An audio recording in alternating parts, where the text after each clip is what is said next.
คุณผู้ชมนะคะไปที่รัสเซียกันหน่อยนะคะ15-17 มีนาคมนี้นะคะก็จะเป็นศึกเลือกตั้งผู้นำคนใหม่ของรัสเซียนะคะแต่ดูเหมือนว่าทางยูเครนเองเนี่ยอาจจะไม่เห็นด้วยแล้วก็มองว่าการเลือกตั้งครั้งใหม่นี้อาจจะเป็นการที่เพิ่มแรงกดดันหรือว่ามาตรการคว่ำบาตรต่างๆเพื่อที่จะให้รัสเซียไม่ได้มีการเลือกตั้งครั้งนี้เกิดขึ้นอย่างทางด้านของรัฐบาลของยูเครนเนี่ยเขามีการลงมติทั้งหมดคือ282เสียงด้วยการมีมติเห็นชอบที่จะเรียกร้องให้รัฐบาลหรือว่ารัฐสภาของประเทศอื่นๆรวมไปถึงองค์กรระหว่างประเทศเนี่ยประนามการเลือกตั้งครั้งใหม่ของรัสเซียเขามองแบบนี้นะคะว่าณวันนี้เองเนี่ยไม่ว่าจะเป็นภูมิภาคโดเนสเองก็ตามเนี่ยไม่อยากที่จะให้มีการเลือกตั้งผู้นำคนใหม่ของรัสเซียเกิดขึ้นจึงได้มีการเรียกร้องให้มีการเพิ่มแรงกดดันมาตรการคว่ำบาตรทั้งต่อเจ้าหน้าที่พลเมืองของรัสเซียที่เกี่ยวข้องกับการจัดการเลือกตั้งซึ่งยูเครนมองว่าการเลือกตั้งครั้งนี้เป็นการเลือกตั้งที่หลอกลวงหรือแม้กระทั่งเป็นการเลือกตั้งที่ไม่อิสระไม่ยุติธรรมเหมือนกับเลขาธิการของนาโต้ก็มองแบบนี้เหมือนกันว่าการเลือกตั้งในรัสเซียเนี่ยมันจะไม่เสรีแล้วก็ไม่ยุติธรรมเพราะว่าทางด้านของนาโต้เองก็รู้อยู่แล้วว่านักการเมืองฝ่ายค้านก็ติดคุกหรือบางคนถูกฆ่าถูกนิรเทศหรือแม้กระทั่งบางคนเนี่ยอาจจะถูกสกัดไม่ให้เข้ารับสมัครในการเลือกตั้งครั้งนี้แต่ว่าถ้าเกิดไปดูความเคลื่อนไหวสสของรัฐสภายุโรปอย่างเดวิดแมคเลอันเตอร์แล้วก็โดมัสโทเบเนี่ยก็มีการโพสต์ผ่านทางเพจตัวเองแล้วก็ระบุชัดเจนเลยว่าประเด็นเรื่องของการเลือกตั้งของรัสเซียนี้รัฐสภายุโรปนั้นจะไม่เข้าไปสังเกตการไม่แสดงความคิดเห็นใดๆเกี่ยวกับกระบวนการเลือกตั้งในรัสเซียถ้าเกิดว่าสมาชิกรัฐสภายุโรปคนไหนแสดงความคิดเห็นหรือว่าไปตัดสินใจสังเกตการนั่นหมายความว่าอันนี้เป็นความคิดเห็นส่วนตัวเท่านั้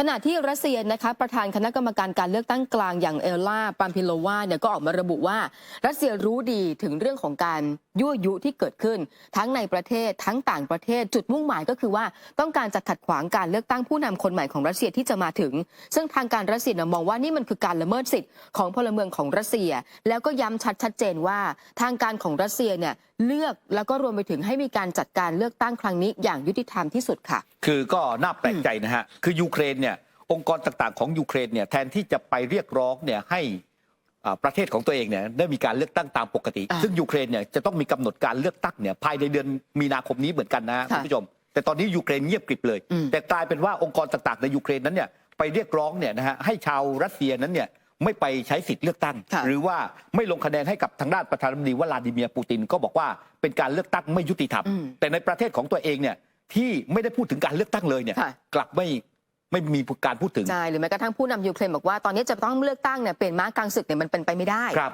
หรือแม้แต่นาโต้ก็เช่นเดียวกันนะครับที่อ้างว่าตัวเองนั้นเนี่ยเป็นชาติประชาธิปไตยนะครับแล้วก็จะต้องมีผู้นำที่มาจากการเลือกตั้งแต่เวลานี้ผู้นำยูเครนนั้นบอกว่าจะไม่มีการเลือกตั้งในยูเครนอย่างเด็ดขาดถ้าหากยังมีการสู้รบแต่บรรดาชาติของนาโต้นั้นก็เงียบกับเรื่องนี้นะฮะซึ่งนี่ก็แสดงให้เห็นชัดเจนนะครับว่าจริงๆแล้วเนี่ยคำว่าประชาชนและก็ประชาธิปไตยของชาติตะวันตกนั้นเนี่ยมันก็คือแค่คำกล่าวอ้างเพื่อผลประโยชน์ของตัวเองแต่ดูนะฮะถ้าพวกตนเองนั้นเนี่ยไม่ทำเนี่ยไม่เป็นไรแต่ถ้าอีกฝั่งหนึ่งเนี่ยไม่ทำหรือใครที่ไม่เป็นพวกตัวเองไม่ทำเนี่ยพวกนี้ก็จะใช้คำอ้างว่าประชาธิปไตยเนี่ยเข้าไปกดดันนะครับคุณผู้ชมครับไปดูเรื่องของโรงไฟฟ้านิวเคลียร์ซาปอริเซียกันบ้างนะครับเงียบหายไปนานล่าสุดนั้นมีการรายงานข่าวนะครับว่ากองทัพยูเครนได้ยิงถล่มโครงสร้างพื้นฐานภายในโรงไฟฟ้าซาปอริเซียที่ถูกทางด้านกองทัพรัสเซียยึดครองเอาไว้นะครับนอกจากนั้นยังมีการทิ้งระเบิดบริเวณรั้วใกล้กับถังน้ำมันดีเซลด้วยโดยทางฝ่ายบริหารได้ประนามการโจมตีดังกล่าวว่าเป็นสิ่งที่ยอมรับไม่ได้ผู้สื่อข่าวรายงานนะครับว่าเวลานี้ยังไม่สามารถยืนยันรายงานทั้งสองฝ่ายได้ในทันทีและยังไม่ชัดเจนว่าการโจมตีโรงไฟฟ้านิวเคลียร์ที่ใหญ่ที่สุดในทวีปยุโรปนั้นเกิดขึ้นเมื่อใดก่อนหน้านี้ราฟาเอลกรอสซี่ผู้อำนวยการสำนักงานพลังงานปรมาณูสากลหรือว่า IAEA ได้เตือนหลายครั้งถึงอันตรายจากการโจมตีโรงไฟฟ้านิวเคลียร์ทั้งนี้รัสเซียกับยูเครนทำสงครามกันมานานกว่า2 ปีแล้วเนี่ยโดยต่างฝ่ายต่างกล่าวโทษกันถึงการยิงถล่มครั้งก่อนๆที่ทำให้สายส่งกระแสไฟฟ้าเสียหายและเป็นอันตรายต่อเครื่องกำเนิดไฟฟ้าคุณผู้ชมนะคะไปดูความเคลื่อนไหวนะคะอีกหนึ่งความเคลื่อนไหวของรัสเซียหลังจากที่ก่อนหน้านี้เนี่ยมีการรายงานข่าวว่ารัสเซียกับจีนเนี่ยจะจับมือร่วมกันในการสร้างหรือว่าการส่งเตาปฏิกรณ์นิวเคลียร์เนี่ยขึ้นไปติดตั้งบนดวงจันทร์แล้วก็เรื่องของโครงการต่างๆที่เกี่ยวข้องกับอวกาศนะคะล่าสุดนี้ผู้นำของรัสเซียวลาดิเมียร์ปูตินเนี่ยก็ให้สัมภาษณ์แล้วก็พูดถึงโครงการต่างๆที่จะเกิดขึ้นบอกว่าวันนี้รัสเซียควรจะให้ความสำคัญโครงการอวกาศต่างๆอย่างเช่นเรื่องของการสร้างหน่วยพลังงาน นิวเคลียร์ในอวกาศรวมไปถึงไปดูเรื่องของงบประมาณต้องมีการจัดหางบประมาณนี้ให้ตรงเวลาเพราะว่าที่สำคัญแล้วมันจะเป็นการผลักดันเรื่องของการพัฒนาโครงการพิเศษโครงการอวกาศเพื่อต้องการพัฒนาแล้วก็สามารถใช้ได้ในอนาคตสิ่งสำคัญก็คือว่าการแก้ปัญหาเหล่านี้หรือว่าสิ่งที่เกิดขึ้นหลังจากนี้ควรจะได้รับความช่วยเหลือจากเทคโนโลยีต่างๆเหล่านี้ด้วยซึ่งจากการรายงานตรงนี้นะคะก็บอกว่าตอนนี้รัสเซียเองกำลังพยายามพัฒนาอาวุธนิวเคลียร์อวกาศหรือว่านิวเคลียร์ EMP ที่จะทำให้ดาวเทียมสื่อสารแล้วก็ดาวเทียมของที่อื่นๆเนี่ยอาจจะเกิดผลกระทบด้วยการสร้างคลื่นแม่เหล็กไฟฟ้าขนาดใหญ่เพื่อที่จะเข้าไปรบกวนสัญญาณค่ะครับไปกันที่เดนมาร์กกันบ้างนะครับคุณผู้ชมครับที่เดนมาร์กนั้นนายกรัฐมนตรีเมสเทอร์เฟสเดริกสันผู้นำหญิงของเดนมาร์กนั้นออกมาประกาศแผนปฏิรูปกองทัพนะครับโดยมีคำสั่งให้กระทรวงกลาโหมของเดนมาร์กนั้นเกณฑ์ทหารหญิงเป็นครั้งแรกนะครับเพื่อเตรียมความพร้อมรับมือกับภัยคุกคามโดยอ้างว่ารัสเซียนั้นเป็นภัยคุกคามนะครับและให้เหตุผลว่าเพื่อความเท่าเทียมทางเพศนอกจากนี้จะมีคำสั่งให้ขยายระยะเวลาการปฏิบัติหน้าที่ในกองทัพจาก4 เดือนเป็น11 เดือนทั้งผู้ชายและผู้หญิงโดยจะเริ่มบังคับใช้ในอีก2 ปีก็คือปี2569นะครับทั้งนี้เดนมาร์กนั้นเปิดรับทหารอาสาที่เป็นผู้หญิงอยู่แล้วแต่ในอีก2 ปีจะเป็นการบังคับเกณฑ์ทหารเดนมาร์กถือเป็นประเทศที่3ในกลุ่มประเทศยุโรปนะครับที่จะมีการเกณฑ์ทหารหญิงตามหลังจากนอร์เวย์และก็สวีเดนที่มีการเกณฑ์ทหารหญิงไปก่อนหน้านี้แล้วผู้นำเดนมาร์กนั้นยังประกาศแผนเพิ่มงบประมาณกองทัพเนี่ยครับเกือบ 6,000 ล้านดอลลาร์สหรัฐหรือว่ากว่า 200,000 ล้านบาทภายในระยะเวลา5 ปีหรือ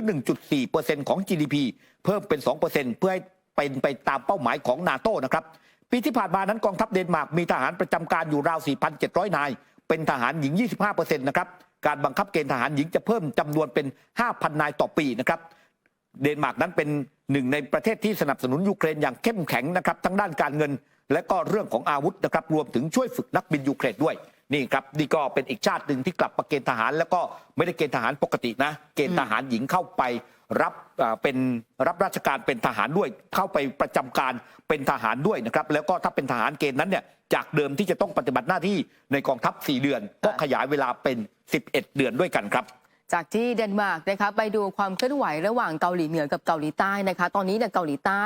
มีการฝึกซ้อมนะคะทางการทหารร่วมกับสหรัฐอเมริกาขณะที่เกาหลีเหนือค่ะผู้นำของเกาหลีเหนืออย่างคิมจองอึนเนี่ยก็ลงพื้นที่นะคะในหน่วยงานหนึ่งและปรากฏว่าก็มีการไปพูดคุยเนี่ยกับทางด้านของกองกำลังทหารของเกาหลีเหนือแล้วก็มีการทดลองในการขับรถถังรุ่นเรือธงซึ่งเป็นเรือรถถังหลักรุ่นใหม่ของทางการเกาหลีเหนือเองแล้วก็มีการเน้นย้ำให้กับทางการทหารว่าให้เตรียมพร้อมระดับสูงสุดถ้าเกิดว่าจะต้องมีการสู้รบเกิดขึ้นในสมรภูมิซึ่งมันก็สอดคล้องกันกับการที่ก่อนหน้านี้เกาหลีเหนือพยายามจะประณาม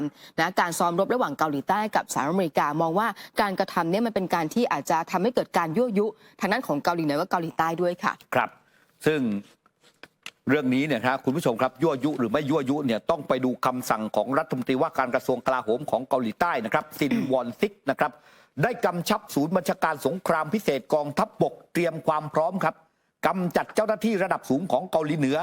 รวมถึงต้องทำแผนสังหารคิมจองอึนผู้นำสูงสุดของเกาหลีเหนือทันทีหากเกิดสงครามเกาหลีขึ้นมานะครับซินวอนซิกระบุว่าศูนย์บัญชาการสงครามพิเศษเป็นหนึ่งในหน่วยรบหลักภายใต้แผนลงโทษและตอบโต้ขนาดใหญ่เพื่อรับมือกับการโจมตีจากเกาหลีเหนือซึ่งเป็นหนึ่งในแผน3 ด้านโดยมีอีก2 ด้านก็คือการชิงโจมตีสถานที่ปล่อยขีปนาวุธของเกาหลีเหนือและการยิงสกัดคำสั่งของรัฐมนตรีกลาโหมเกาหลีใต้มีขึ้นระหว่างการซ้อมรบร่วมกับสหรัฐและเกาหลีใต้ที่ใช้ชื่อว่าโล่เสรีภาพหรือว่า Freedom Shield เนี่ยครับเป็นการจำลองสถานการณ์ภัยคุกคามจากเกาหลีเหนือโดยผู้สื่อข่าวรายงานข่าวนะครับว่าการซ้อมรบร่วมตลอดระยะเวลาที่ผ่านมาศูนย์บัญชาการสงครามพิเศษเกาหลีใต้ได้ฝึกฝนยุทธวิธีแทรกซึมเข้าสู่ศูนย์บัญชาการสำคัญเพื่อทำลายศักยภาพในการปฏิบัติการของฝ่ายศัตรูโดยหน่วยรบดังกล่าวยืนยันว่ามีกำลังเตรียมความพร้อมสำหรับรับมือการยั่วยุจากเกาหลีเหนือรวมถึงการก่อเหตุร้ายด้วยสำหรับเกาหลีเหนือเองและเกาหลีใต้นั้นยังเป็นประเทศคู่สงครามไม่การสู้รบระหว่าง2 ประเทศได้ยุติตั้งแต่ปี 1953 แต่ยังไม่มีการจัดทำข้อตกลงสันติภาพอย่างเป็นทางการในขณะที่คิมจองอึนนั้นวิจารณ์ว่าการซ้อมรบร่วมระหว่างเกาหลีใต้กับสหรัฐคือการเตรียมพร้อมลุกรานเกาหลีเหนือเป็นการยั่วยุให้เกิดสงครามครับมาร่วมสนับสนุนท็อปนิวส์นำเสนอความจริงได้แล้ววันนี้เพียงกดปุ่ม Super Thanks แล้วเลือกจำนวนเงินตามที่ต้องการได้เลยครับขอบคุณครับ